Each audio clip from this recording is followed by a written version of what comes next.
Akuza që ja u kanë bërë krerëve të ushtrisë çlirimtare të Kosovës, vazhdimisht e kam thonë që kanë qenë akuzat që ka pas ndaj pjesëtarëve të ushtrisë çlirimtare të Kosovës procese të ndryshme, të grupeve të ndryshme, qoftë ai Llapit, i Drenicës, i Dugaxhinit apo të tjerë, dhe për cilat akuza vazhdimisht janë shpallë të pafajshëm njerëzit, qoftë Haradinaj, qoftë Fatmir Limaj, nga Tribunali i Hagës për krimen lufte në ish Jugosllavi. Dhe prokuroria vazhdimisht është munduar që edhe ta ofendoj vetë trupin gjykues apo atë sallë të gjyqit e cila është krijuar nga Kuvendi i Kosovës, nga pra kjo gjykatë speciale, është ofendim për ta duke u thënë që na besoni neve për ato që i kemi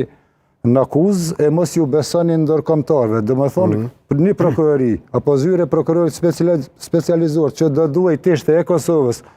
të thotë na besoni neve për shkak të atyre shpifjeve materialeve që i kanë marrë nga Serbia, e mos ju besoni ndërkombëtarë të cilët vetë e udhëheqin këtë proces gjyqësor, edhe trupi gjykues po ashtu është vetë ndërkombëtar. Me një fjalë, ne presim ndoshta janë kthjell pak, sepse duke marrë për bazë dënimet që ja kanë bërë Salim Mustafës Calit dhe Pjetër Shalës, janë dënime që janë marrë me vite, shumë vite të tëra për asnjë fakt e asnjë bazë